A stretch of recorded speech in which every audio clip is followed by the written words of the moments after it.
Cantiere del tram di via Giustiniani, mancano pochi minuti alle 12:30 e da oggi i cantieri a quest'ora si fermano. Vediamo com'è andata la giornata.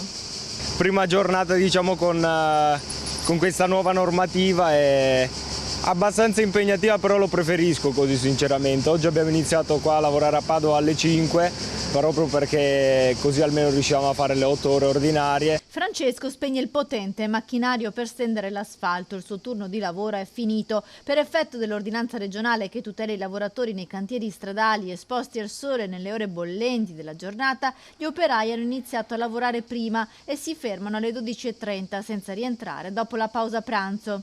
A Padova, città costellata di cantieri per la realizzazione delle 2 nuove linee del tram, ruspe, scavatori e macchinari si spengono mentre la colonnina di mercurio supera ancora i 30 gradi. Gli operai impegnati nei lavori della linea SIR3 in via Fallopio approvano questo cambiamento. Bellissimo lavoro, caldo un po', però posto. Meglio oggi rispetto a ieri?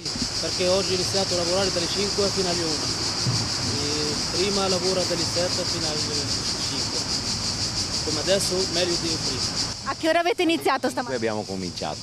E come vi trovate con questo nuovo turno? Beh, lavori meglio perché è più fresco.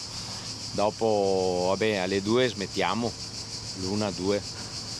Quindi adesso voi finite, state finendo. Mettiamo in sicurezza il cantiere e dopo andiamo via.